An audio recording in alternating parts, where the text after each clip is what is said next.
There we go. Hi, everybody. Happy Tuesday. So I sat down out here about, I don't know, 5 or 6 minutes ago and got everything ready to go. And then two things happened. One was cool, one was kind of annoying. The annoying thing was all kinds of little bitey. I don't know, they don't look like mosquitoes. I think there's some kind of biting gnat came in and started biting my arms.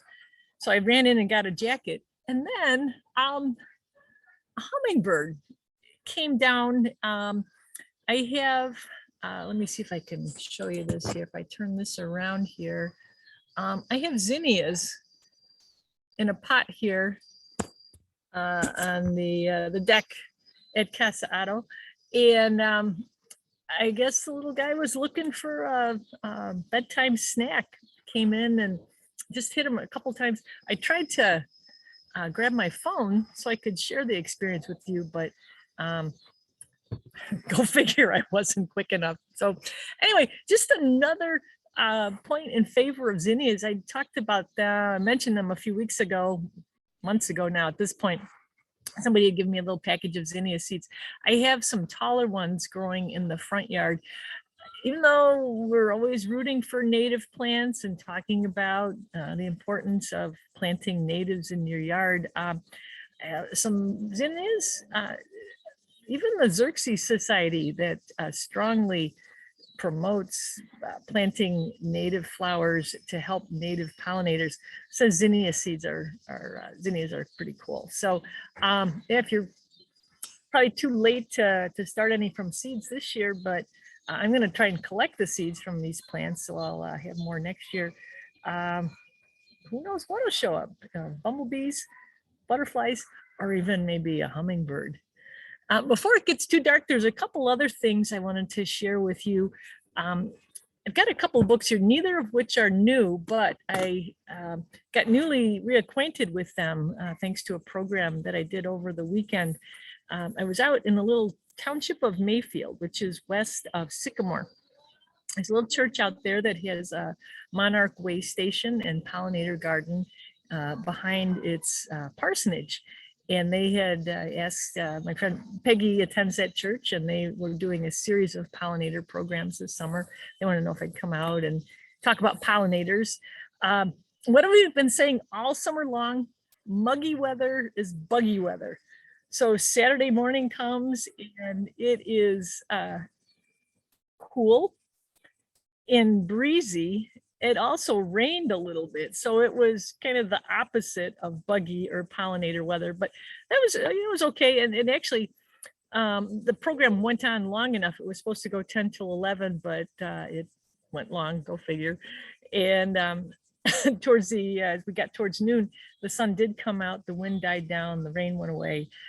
And we did get to see some pretty cool bugs, which I will be showing you shortly. But anyway, to prepare for that program, I got this book out, The Bees in Your Backyard. Now it's, again, it's not a brand new book. It came out, I don't know, 5 or 6 years ago. I think it was 2016.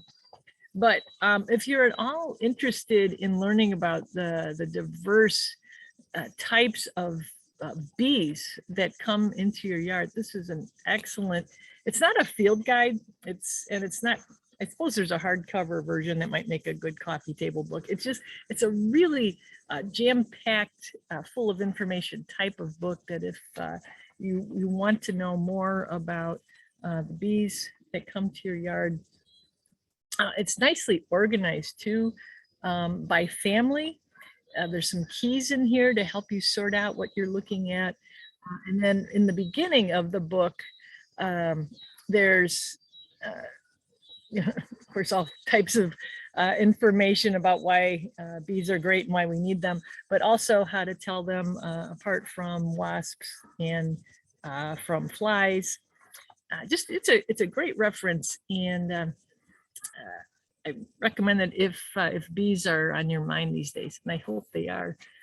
The other book, this is even older. This goes back to a time when the compact disc was innovative. This comes with a CD, or it did. They probably have upped their game a little bit in the last few years, but the Song of Insects.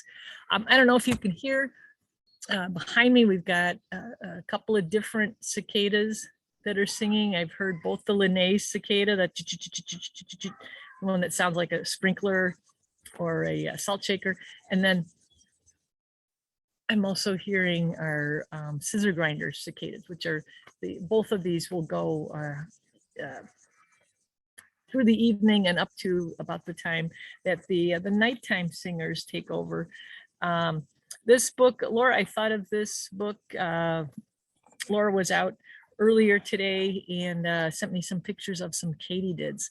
We're into that season now where the orthopterans are starting to dominate the nighttime sounds.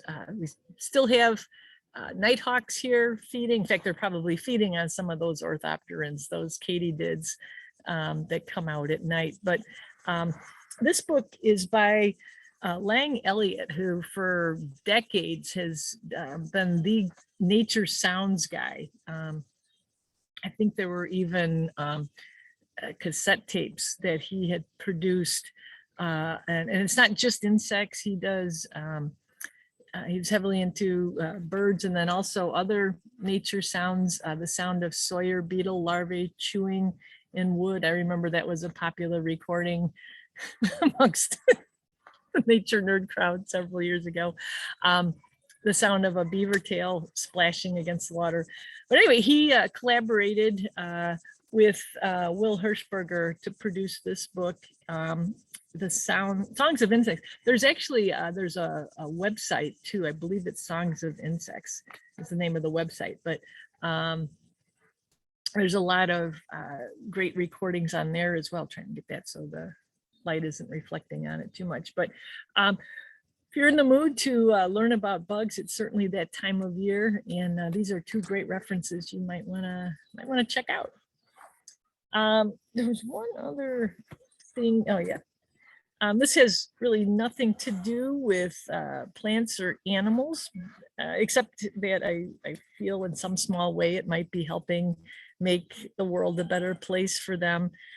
Some of you might know that a couple of years ago, I got a little multi-tool that was, they call them hobo knives. It's a knife, a fork, and a spoon. Mine also had a bottle opener that came in handy from time to time. Well, I think it was in May, I lost it. I don't know what I did with it. It's just gone. I have a feeling it might have gotten wrapped up in some trash I was carrying out. I don't know. I haven't been able to find it. I think it's gone for good.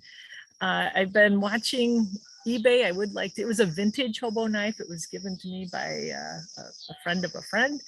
So I would kind of like to, if I get another one, I'd like to get one. We'll use the term vintage because it sounds nicer than used. But in the meantime, I've been looking at alternatives, ways that I can, not that I eat out a lot, but it seems like there's always opportunities that come up where either there's plastic silverware that's made available, or there's food that's presented itself, and if you just had a spoon or a fork, you could, take part in it. I bought this little gadget. This was, it's a spoon and a bottle opener and a can opener, a fork, and then one side of the fork, which I thought maybe I would have trouble eating with it, that maybe I'd be cutting one side of my mouth with the serrated edge of the fork. I haven't yet, so that's a seal of endorsement there. My mouth is still intact. There's also a hole here because it came with a carabiner clip, so I could wear it as a fashion accessory. But I tell you, I use this thing every single day. I eat it when I'm eating lunch at my desk at work.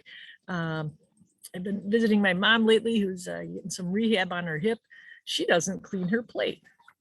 I've got a fork and a spoon where I can help her out with it. Like I said, every day. So, this is a stainless steel one. There's plastic versions out there. There's titanium if you're really worried about it breaking.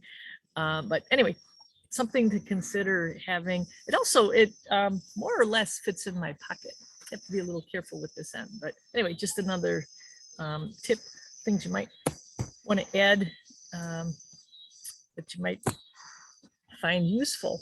And then one more thing before it gets dark and we get to our slides. The little mantis has shed yet again. Let's see, open it up here. I'm gonna hold it up.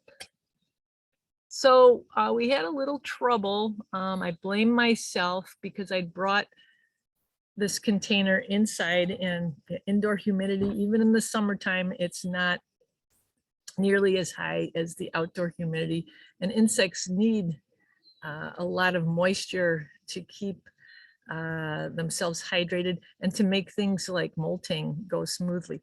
So can you see there's one curled wing there? It's kind of hanging off to the side. Little, I believe this, I'm going to go with Manny as a name. Manny 2. I actually had a Manny, I don't know, 7 or 8 years ago that I raised. Praying mantis, you can tell the difference between the males and the females by the number of abdominal segments. Males have 6 and females have 8. Now, I will try to count again sometime with a magnifying glass. I was just using my not so great eyes, but I only counted 6 on this individual, which would indicate that it's a male.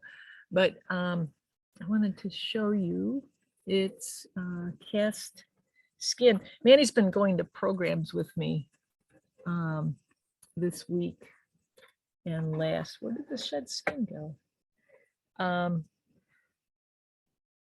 Anyway, I'm still trying to catch bugs at night, but with the cool weather we've been having, I have not been having a lot of luck. So my plan B has been to just leave the leave the sliding the screen door open and let the flies in. I think I'm the only one in the neighborhood that's doing that. There's the skin. But yeah, Annie shed again the other day.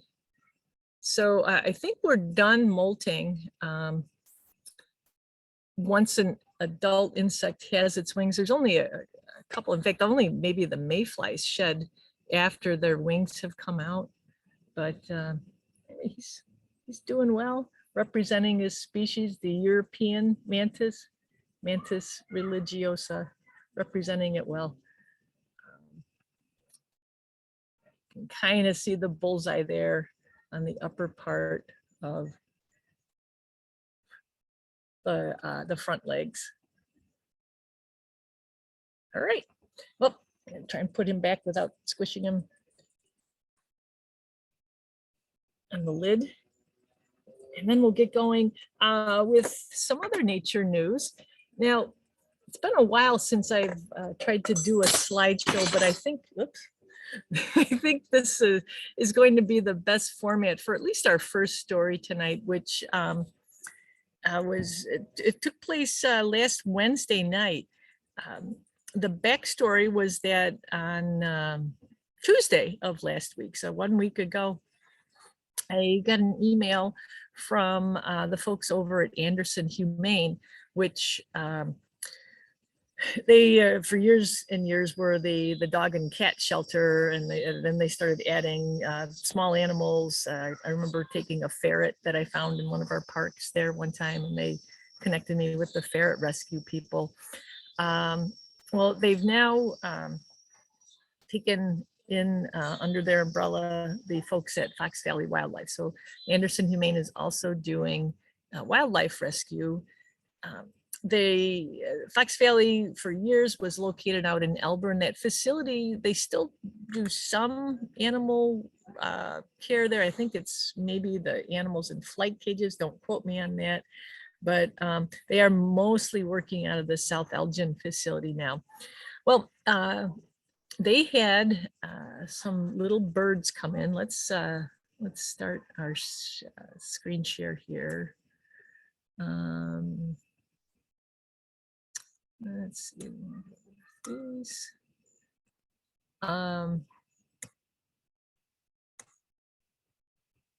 these little, it's a 5-gallon bucket with holes drilled in the top. This adventurous little bird was poking its head out when we first met them. What they were doing at Anderson these last few weeks is they were rehabilitating chimney swifts. Now, this is a bird that, from what I understand, can be kind of hard to rehab. The insects that they get from their parents when they're young birds, there's a lot of beneficial bacteria that's transferred from the parents to the young, and if you don't get that right, the nestlings sometimes don't develop right, or they don't survive. These guys did, though. This was from 2 different clutches or broods. I guess it'd be broods if they were already hatched, but there was one group of 5, and then another 2 birds came in that were all about the same age. Anderson, as the birds started to develop their wing muscles, they moved them outdoors to a tent at the South Elgin facility. They also, they continuing to feed them, and then also to provide them with food, which, think about this, this is a bird that feeds on the wing. So it was really quite an accomplishment to get these birds to fledging size like this.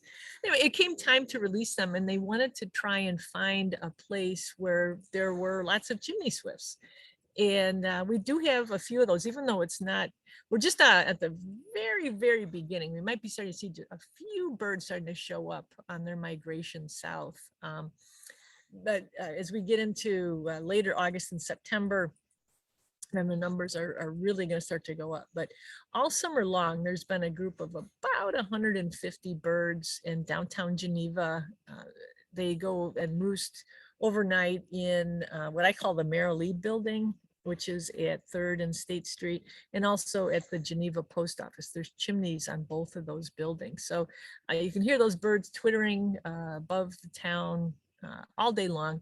So we thought that might be a good destination for these 7 little birds in need of a flock to join. So Ashley from, and there was 2 Ashleys, and I believe an Alex from Anderson that came down.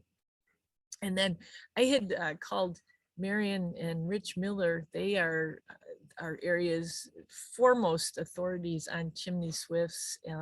Marion actually checked around because there are a few other chimney swift roosts in the area. Limestone Coffee down in Batavia is one, and there's some sporadic roosting. In what she was looking for was a roost that was home to a number of non-breeding swifts. So chimney swifts, there might be a chimney with 100 birds in it, but only one of those pairs will nest. The rest of them are just part of the greater flock. She wanted to find one of those types of chimneys because as we were looking around, we found several, including 2 chimney swift towers that have been built just for these birds that the birds were using. That it was a family unit, but we weren't sure if they would accept outsiders like this. So anyway, we met last Wednesday night on the parking lot on the north side of the Geneva Post Office, which is, I think, mostly for postal vehicles. But at 8 o'clock at night, there wasn't a big demand there. So we set up there. They opened the lid on the bucket, which they had lined with a pillowcase, because chimney swifts, as acrobatic as they are in the air, they cannot perch. Their legs aren't, the muscles aren't built for perching the way say a robin or a cardinal would. They always have to hang, just as we see these birds hanging there on the pillowcase. So when Alex took the lid off, there was one, the little adventurous one was still clinging to the top, and she let us take a few pictures here. I thought this was a neat look at what a chimney swift looks like. Their wings, you can see, are built for flight. They actually reminded me of the same shape as a common nighthawk. Now, as far as what they're related to, we'll get into this in a little bit. They're actually more closely related to hummingbirds. But anyway, this bird was spreading its wings out, and then it didn't take too much prompting for it to take off. So that was 1 and 2, 3. And then the best part of the evening was when Marion stepped in. So Marion, again, she and her husband have devoted a lot of time and a lot of effort to getting the word out about chimney swifts. Their declining numbers as insectivores. Insects are, the numbers are shifting, and so it's made life harder for these birds. There's also not as many uncapped, unlined chimneys as we once had, and that's what they really need to have in order to be able to get inside and roost or raise a family. So anyway, it was just so cool to see Marion be able to let one of these birds take off. Look at the joy on this one. Wonder and awe. It was just so cool. So there's 7 more little swifts that have joined the ranks of the birds that are circling around Geneva. Geneva isn't the only town, and pretty much any town that has older chimneys. In fact, I think it was the group of 2 that was rehabbed by the folks in. I believe they came from a house on Richard Street in Geneva. So local birds being returned to a local flock. Super cool. And while we're talking about that, I did pull up some old slides that I had from a chimney swift program a few years ago. These are called by some people the flying cigars because of their stout little bodies. They look like stogies with wings. They're dark in color. They fly all day long. That inability to perch means once they leave the chimney in the morning, they're out pretty much all day long. They even will get a drink on the wing, like we see swallows doing.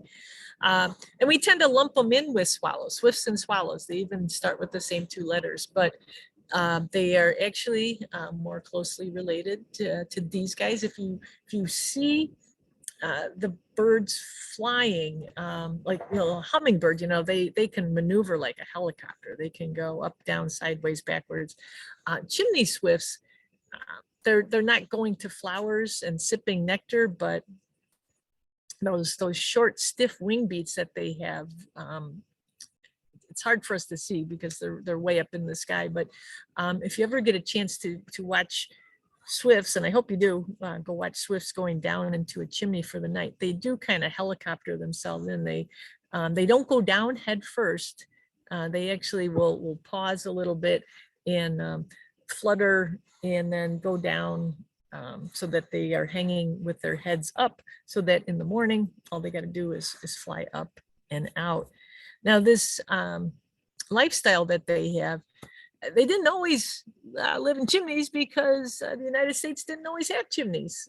Back in the day, prior to European settlement, these birds, it's thought that they mostly lived in either caves or in areas where there weren't caves, they would fly into snags, broken off hollow trees.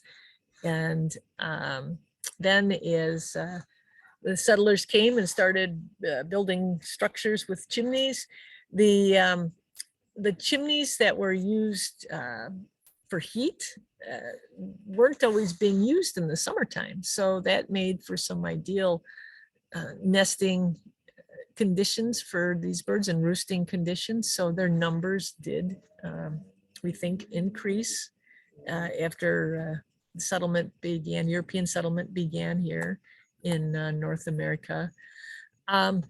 today, like I said, it's, these uncapped and unlined chimneys. So it's mostly older buildings where the birds will congregate. This is a video I took, gosh, I don't remember if it was last fall or a couple of years ago, but this is just to orient ourselves. If you're local, maybe you can picture this. This is taken from the parking deck that is between Illinois. It's on the first, I think they call it the First Street parking deck, but I'm on the top level and I'm looking to the west. That building right in front there is the old St. Charles Post Office, which is now is it Morgan's? It's the trophy and awards place. These birds are getting ready to go down. I can see if we can hear the twittering. A little bit.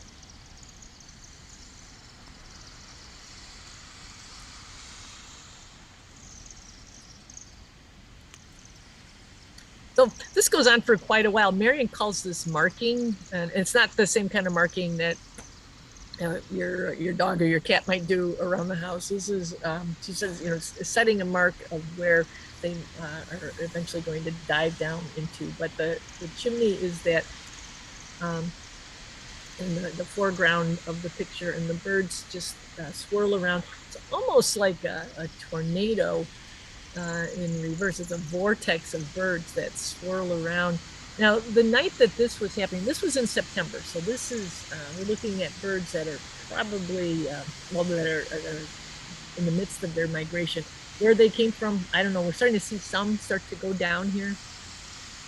And we're still circling by the people. At the top of the chimney right here. It's a circular chimney. You can't tell from this angle, but the birds then go around and dive in. Some people are really good at counting or getting a decent estimate.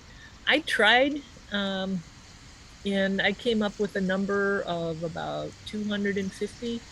And then I showed this video to some of the more adept counters in the area, and they said it was more like 750 birds. Pretty cool, and it's a phenomenon that'll be happening in this area pretty soon. Marion said there will be another Swift night out, which is a night, or actually, sometimes it's more than one night, but where the King County Audubon will announce a location, and you can bring your lawn chairs and you can just sit back and watch the show. If and when I get more information on that, I will pass that along to you. I think we'll stop that share. And we'll go, actually, you know what? We got a couple of chats here. Yeah, airport security. There's another tool that I have that I am just worried to death. Luckily, I don't travel much, but this is another thing that I use almost every day that security would not be very fond of. This was a multi-tool that was in the Lost and Found back when I worked at Red Oak in the early 2000s. It was in that box for over 3 years. And I thought, you know what, I could use this. And when it went unclaimed, I asked our manager. He said, yeah, sure, why not? Just remember, don't take it into any schools or anything. But I carry this with me all the time. It's not,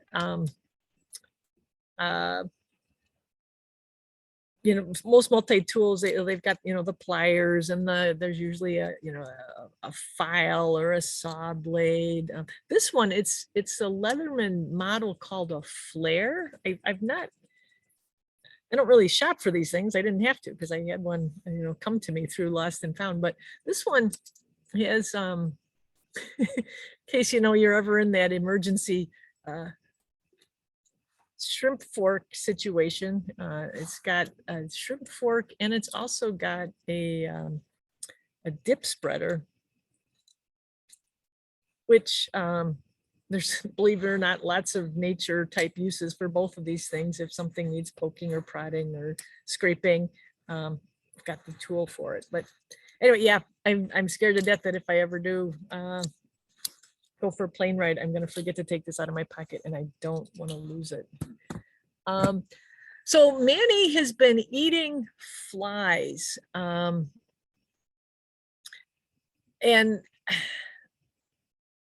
I've been leaving the door open. I've gotten a little bit better with capturing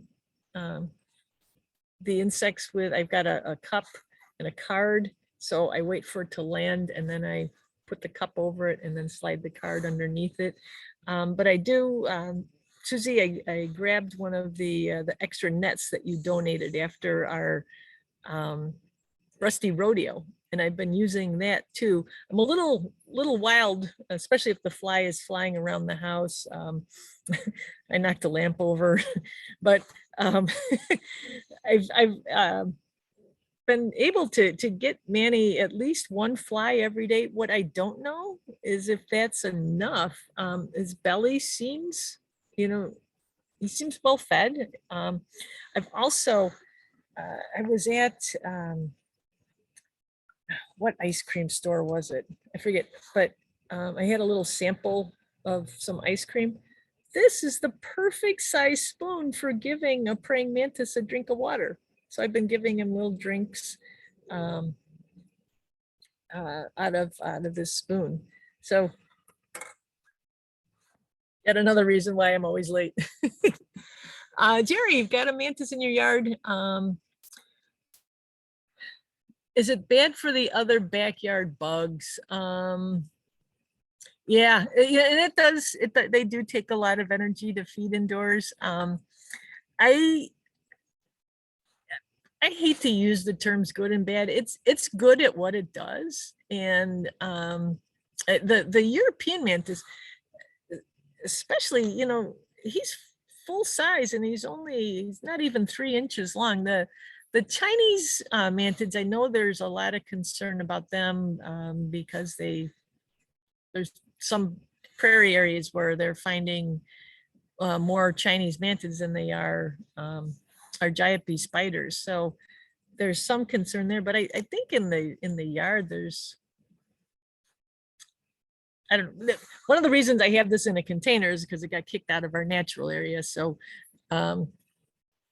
take that into account. I'd say, it's small enough, it might end up being food for a bird too. So I think it's fine. I don't think it's going to cause any great deal of harm.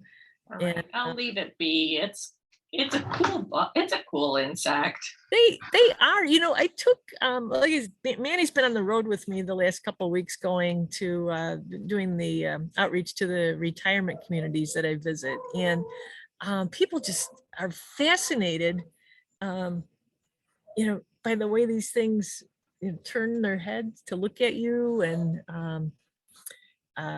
he's been a good ambassador for this species, and yeah, they're just fun to have around. So yeah, I'd say leave it be. Jerry, I did think of you. I've got some more pictures here I'd like to share. You had asked about our little frog at the Nature Center. He's included in tonight's updates. If I could just find the right screen here. I have two. There we go. I have two different Chromes open right now. Let's go ahead and start with this picture here. So I mentioned doing that pollinator program out at the Mayfield Church on Saturday. When the sun did come out, these skippers, so this is called a silver spotted skipper.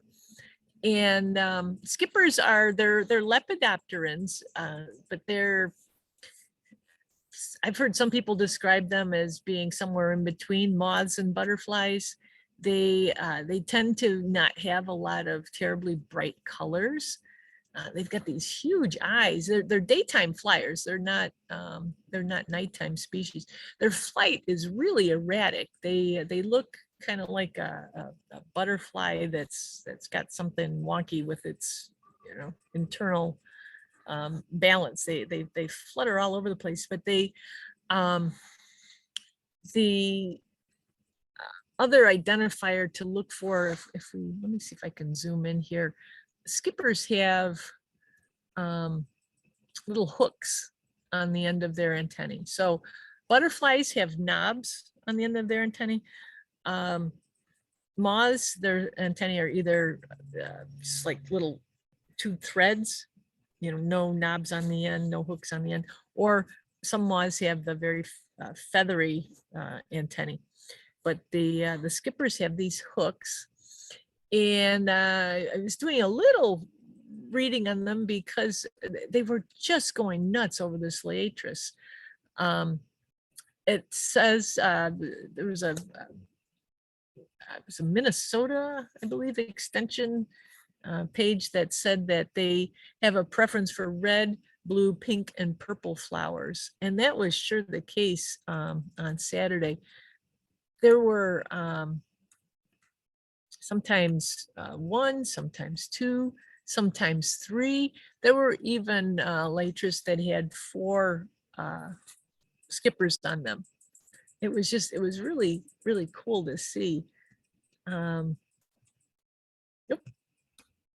Quite ready to advance yet, but they were putting their sticking their little mouth parts in and grabbing. My goodness. Well, looks like I had another slide here anyway, but they were just all over. So if you like skippers, it looks like Liatris should be a plant in your yard. This is a plant that's also known as blazing star. All right, let's go back here. Gary, I know you had asked about the frog. I didn't want to put my lip balm in his water dish, but this frog is almost as long as my lip balm now. And I was kind of excited to see how well he's doing. He's still terribly shy. I was sort of hoping that having grown up, you know, spent his youthful days as a tadpole around people, that he would be less skittish, but he bolted right after I took this picture because I wanted to get a better angle that showed his nice round belly. But at the nature center, he's getting a couple different types of insects, some mealworms, some dubia roaches, some crickets, and is doing really well feeding out of a dish in a tank that has this little water bowl and then an eco-earth substrate. And he kind of hops between the two. We are actually getting a donation from a teacher up in Elgin. She's giving us her big turtle setup, minus the turtle. The turtle went out to a pond at her family's farm, but the ultimate goal, because bullfrogs, they can get to be 8 inches long. So if he's made it this far, we're hopeful for the future. We're going to go all in with a 75-gallon tank and a canister filter, so we can have a half land and half aquatic setup for the little guy. So I was talking with our friends at Red Oak because I wanted to see how our frog compared to their bullfrog. Theirs didn't make it. So out of those 6 tadpoles that I got from Fish and Wildlife back in February, this is the sole survivor. So let's continue. I'll give you more updates as they come along, but I'm glad to see he's doing so well. And he's in captivity too. He's not out. Who knows, what he was exposed to as a tadpole, what sort of bacteria and things he might be harboring that could make other frogs sick. So glad he's in captivity and he's going to stay in captivity. How old might he live to be? That's a good question. So there was, boy, I wonder if I could find that picture. Going back, I would say over 10 years, the Kendall County Nature Center, it's called the Laws of Nature, and it's in the old courthouse in Yorkville. They had acquired a bullfrog that the high school had gotten as a prop for a play. And this thing was massive. It was used actually on the cover of one of our Park District program guides back, like I want to say it was like 2010 or something. And this frog was massive. I want to say they had it for 7 or 8 years, and it was an adult when they got it. So I'm gonna guess in captivity they can go into their teens. It's just a guess, but salamanders have been known to live into their 20s. Now salamanders have a lot much different approach to life. They're a lot more secretive. I think something that might drive down what they call, if we look at like the average life expectancy, a lot of these frogs get eaten when they're this size. So but I've heard they can live into their teens. That one in Yorkville was a good idea. So we'll see. Not as long as a turtle, but longer than a hamster. So that's what we'll look forward to, hopefully having around for a good long time. Thanks, Cam. Oh, sure. So this little creature, this is not a recent photo. I actually took this a couple of years ago, but I just saw one flying the other day, so it's their time. This is called a tiger bee fly, and so it's a fly, and it is a parasitoid of the carpenter bee. They've got, let's see if we can zoom in a little bit on these wings. Very dark in appearance and a lot of pattern. When I first saw this, I thought it was like some kind of deer fly or horse fly, a small horse fly. It's not terribly large. I would say it's well, about the size of a deer fly, if you can picture what those like. So horse flies are big and bulky, and this was bigger than a house fly, but smaller than a horsefly, so deer fly size. Lots of patterning on the wings, and this bee hangs out where carpenter bees do. So we see them at our picnic shelters. If you've got carpenter bees around your house, you might look for these, because this is a natural control of carpenter bees. Carpenter bees, they have an important job to do. It's just sometimes they do it on structures that people wish they would, like decks and porches and picnic shelters. But this this fly is able to go inside the carpenter bee gallery, and they lay their eggs, and their larvae feed on the offspring of the carpenter bee. So keep an eye out, because we're now into tiger bee fly season.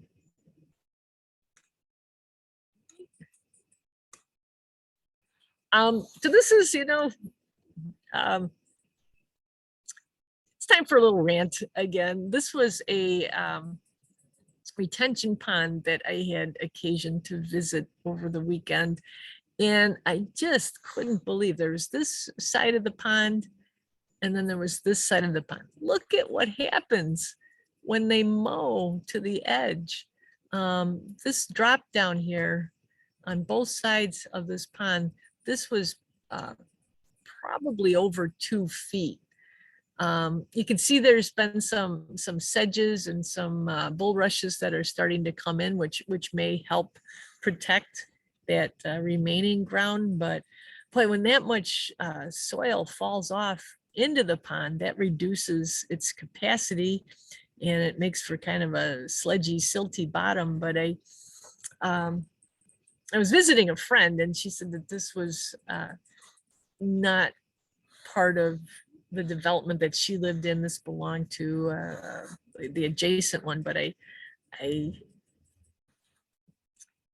couldn't believe that in this day and age that people still think that mowing to the edge is a good idea, even despite all this damage that's occurring, all this this erosion that's happening. And this is still water too. This isn't the sort of It's a retention pond. It's not a lake. There's no way somebody could be, driving a speedboat or jet ski or anything on. This is just the natural wave action that occurs when we get wind across a still body of water. They can still get erosion to this extent. The ducks, there was a family of mallards here, and they kind of had to, like, get their nerve up to, and some of them even fluttered into the water. They actually had to fly off of the bank into the water because the drop off was so steep.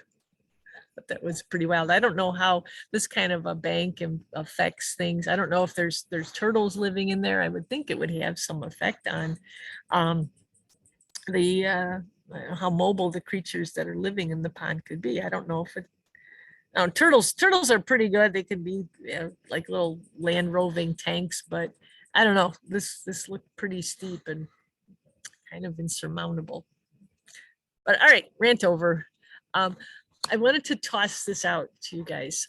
So I was over at a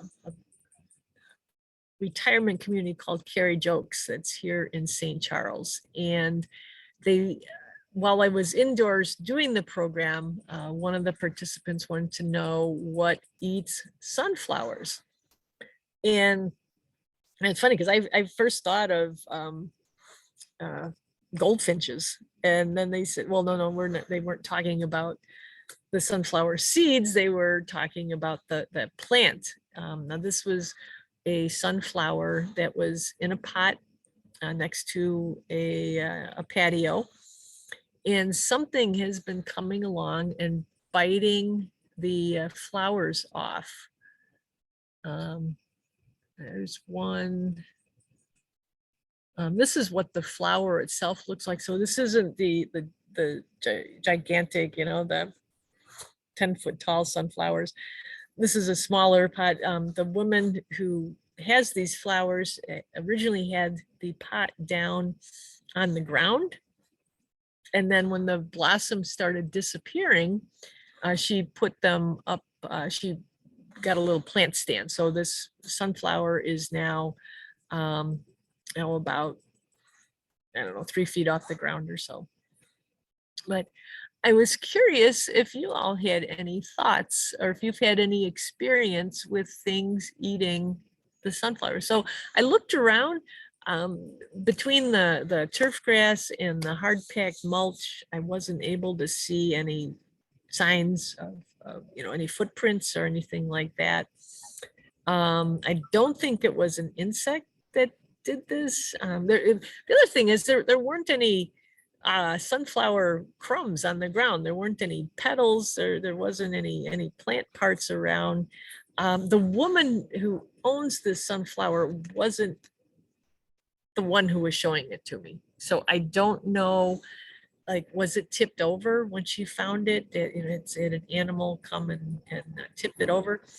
Now, the one, and they said that the two residents that were showing this to me said they didn't think it could be a deer because of the location of this building. It's on 14th Street between Horn and 38. So local folks, this is it's a neighborhood, but it is right next to one of the last remaining in town crop fields. It's planted in soybeans this year, and I have seen twice now. I have seen a deer a few blocks away on 8th Street. When I park the park district vehicle that I use, if I'm out late at a program and it's, say, 10, 11 o'clock at night, I've seen a deer walking on 8th Street. I started running on 8th Street when it realized that I had seen it. But anyway, they're coming. We've got so many deer around here. They're pushing into neighborhoods looking for things to eat. So I don't know. Deer was one thing that came to mind. Now, deer, they don't have any top incisors. They only have incisors on their bottom jaw. So when they bite, it's more of a tearing action, and this doesn't really look torn. But I don't know, it's a hollow stem. I don't know how easily it breaks off. The other picture I took, I thought did look a little torn, but not as dramatically torn as we sometimes see. All right, how do I get this to there? Hey, There. Pam, is the flower still there? No, the flowers were gone. No. So they were thinking like a raccoon or a chipmunk or something, but I just this The reason I was asking is because a couple years ago, we have a lot of coneflowers, and my coneflowers in one section, all the flowers were just like bent. They were like cut off, but kind of hanging there. And it was some grub that was evidently in there. And well, I sprayed it with neem oil, which is not supposed to be all that toxic, but this year it doesn't seem to be there. So, but the flowers were like hanging off, so it's probably not the same thing. Well, and it's funny you say that, because when we were talking inside and they were describing this, that I first thought of the Silphium Weevils.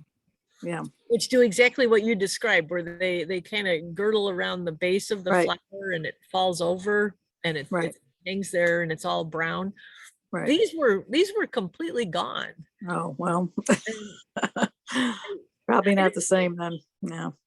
I feel, like I owe them an answer, but I don't know what to say. This one, see, this did look a little bit torn, but usually deer browse, like when they're pulling on grass stems or twigs, there's it's a very rough edge, and it looks torn and shredded. This, I don't know, and I thought, well, boy, maybe the good-natured crowd has had some experience. I've never grown sunflowers, so I don't know what they're prone to, and I don't even know like a small plant like this. So the plant itself, it was maybe, I don't know, 18 inches tall, 2 feet tall maybe. Does it form seeds like the bigger ones do? Is it tasty? I don't know. I just thought I'd put it out there to you guys and see what you might. Pam, when I did the Prairie Project at Wild Rose School, and we had a section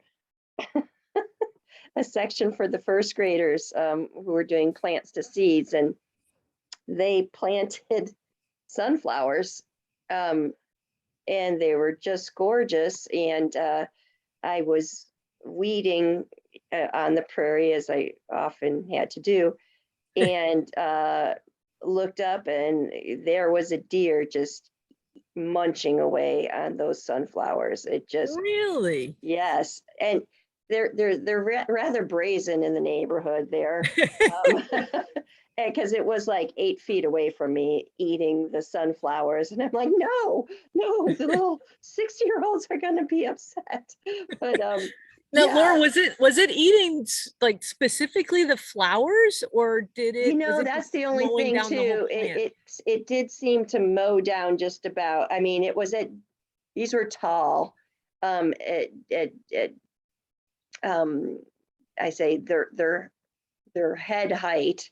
They kind of got everything, so that wouldn't, match with your story. Although my neighbors are growing beautiful sunflowers, and we found a sunflower head on our driveway that had partially been eaten, and my guess for that was a squirrel. Okay. But so those are my two experiences. Yeah, the first graders were a little sad. That's good to know, Laura, and it could be that because we didn't do a comprehensive search of the area to see if there was if the flower was laying somewhere else. I also wasn't 100% clear on when this happened, because in some of I guess I didn't take a picture. There was another part of the plant that had been bitten off that was starting to grow again, and it was growing a new little leaf. Oh, So I don't know if this has been, occurring over time. Again, the woman who owns the plant wasn't actually there. So this was all a woman and her daughter who were, the woman is a neighbor of the plant owner. sounds like you need a sunflower cam. Yeah. I should maybe, you know what? I'll be going back there pretty soon. I should, because my trail camera is just sitting on the dining room table right now. There you go. It might be kind of cool to Yeah. see. Who knows what we would see, huh? Yeah. Sure. Yeah, that might be enlightening, to say the least. So Diane's thinking of squirrel too. Squirrel. Flower and trails.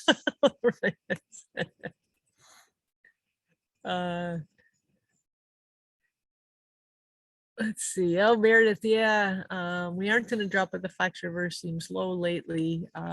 Yeah, it's sort of at its late. In fact, this is historically, this has been a great time to do river cleanups as we get into late summer.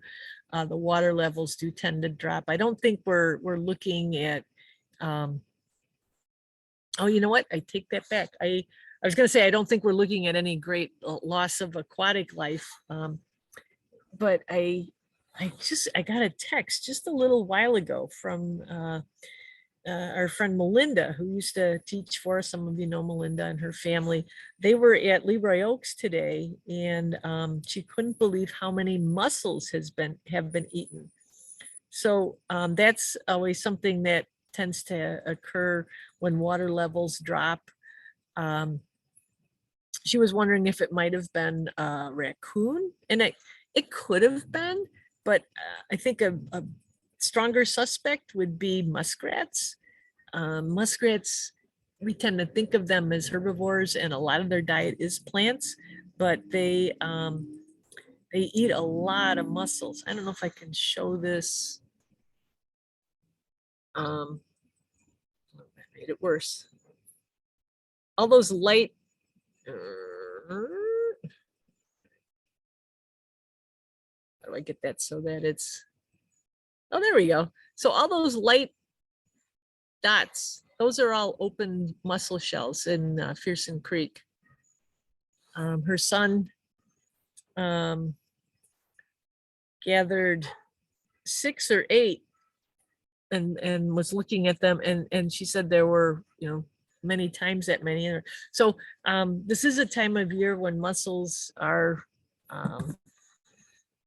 vulnerable to that sort of thing. They're not as they're a lot easier to get to by a lot of different things. Raccoons could be doing this. The muskrats have a way of opening mussels where they leave no marks. It's really kind of fascinating, and I don't know if anybody solved that mystery of how the muskrat opens a mussel, but these mussels look like they didn't have marks on them. Melinda was also hoping maybe it was an otter, and I said I would love to think that it was an otter too, but I'm sort of, for now anyway, thinking muskrat. So yeah, my only thought is that it's sort of a seasonal lower level of water. I don't think we're to a point yet where we need to be worried that the water levels are too low. And then squirrels and chipmunks are getting all the votes. Oh, Susie, what did you have? 2 strange things in my backyard. A dead bunny. And when you went to take care of it, it was gone. Okay, so somebody got a free meal there. I wonder.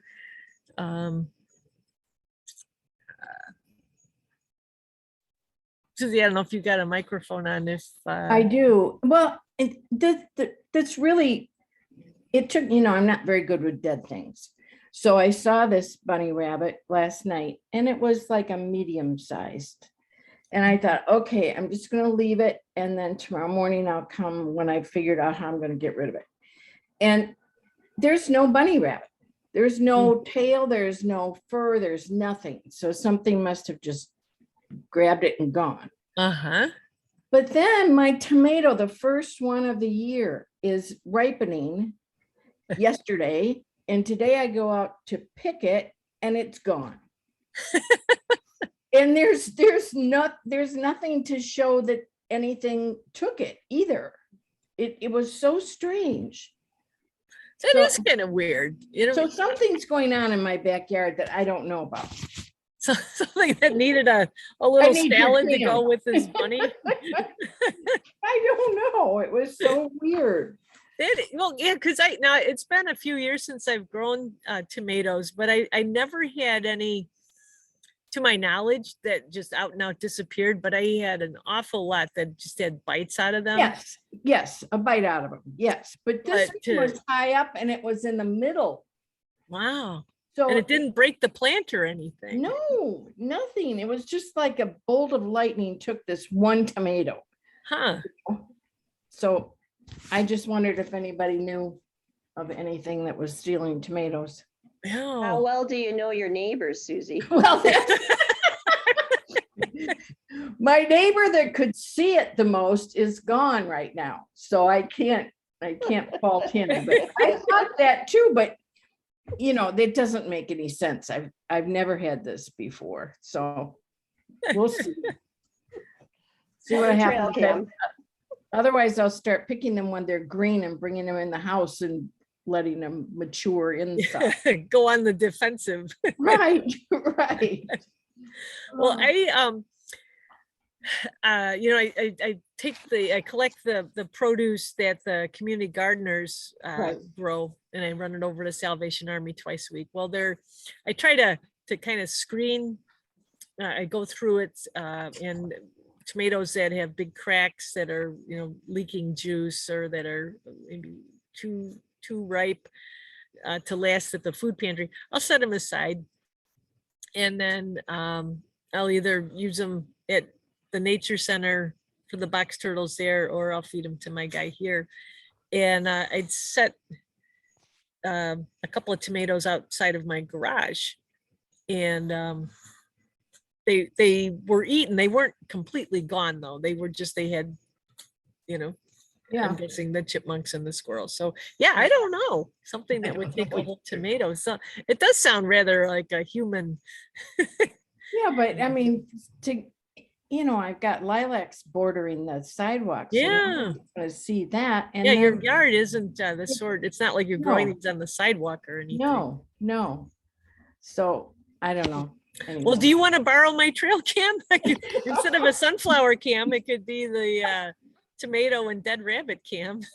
Well, I figure it must have been a bird or something that took the, hawk, The- the bunny, because there was nothing left. or a fox. I could see a fox dragging it off. So the woman, this woman that lives at Carriage Oaks, her daughter is visiting from Tennessee, and her daughter was showing me these videos she made. She lives in near the Cumberland Plateau in Tennessee, and her neighborhood looked absolutely beautiful. She's got a bobcat, and she was really just, and she was wondering, what could she do to get rid of it? I'm like, why Bring why it would to you you. wanna- Well, it ate, there's deer. So her property, their neighborhood backs up to a conservation area, and there was a doe there that had 2 fawns, and the bobcat, I didn't know bobcats ate fawns, but the Mhm. bobcat snagged and got one of the fawns, and the woman happened to hear it, and it didn't go quietly. Oh. But I said, I said, do you have a lot of deer in your neighborhood? And she said, oh yeah, sometimes we'll see, 30 at a time. So, there's a lot of deer, and that bobcat is just doing what bobcats are meant to do. But my point is, then she had another video where it grabbed a squirrel, and in our area, a fox, I think, could easily, grab that bunny. Now, how it ended up dead in the first place, that's another. I don't know. I Um, have no idea. I didn't see but- any, I didn't turn it, I didn't turn it over or anything, but I didn't see any blood. Yeah. So I don't know what, I thought maybe something picked it up and then dropped it. Uh-huh. Yeah, like maybe an Maybe. owl or something. Yeah, yeah, Yeah. I don't know. Anyway. Yeah. But I just read an article that the bobcats are coming into urban areas more and more now. Well, you saw one, I right? know, yeah, I did. Yeah, I think just like well, like we used to say, yeah, we don't have otters around here, and the otter researchers are saying we do. We just have Right. to be on the lookout for them. And with bobcats, the state of Illinois has brought back trapping and hunting for bobcat. They actually have a season now for bobcats Mhm. because the population is up to a point. Now, it's not in this part of Illinois. It's the western and southern part of the state, like the rectangle that is northeastern Illinois is there. You can't hunt them here, but yeah, I don't doubt at all that we've got them around here. They're just so secretive. Yeah, yeah. Hmm. Oh. Well, Well, somebody had a good dinner. yeah. Tastes like chicken. That's right. Oh boy. Well, yeah. Yeah, I thinking about, because I saw the trail cam the other day, and I haven't really noticed anything around here, but if you want to borrow it, for some you need to find another dead rabbit. That's true. But maybe the tomato cam could Yes. lead to something. I'll catch that neighbor. All right, all right. All right. Anybody else have anything for the good of the group? I will take your suggestions back to the folks over at Carrie Jokes, and yeah, if local folks here on the west side of St. Charles, and maybe too, if people on the east side, deer. I think that we are getting more visits from deer than we actually realize too. They just do it at times when we're not looking. All kinds of cool things out there. Anyway, folks, it is after 9 o'clock. Here I was worried we were only going to have a nature half hour tonight because I didn't have a whole lot of things to say, but go figure. We get started talking, started sharing. I so much appreciate your time, everybody. Have a great rest of your week, and we'll get together again next Tuesday night. Thank you, Pam. Thanks, Pam. Thank you. Change my vote to deer. Thanks, Thank you, Pam. Pam. Always entertaining. Good night. Pam. Thanks, Pam. Good night.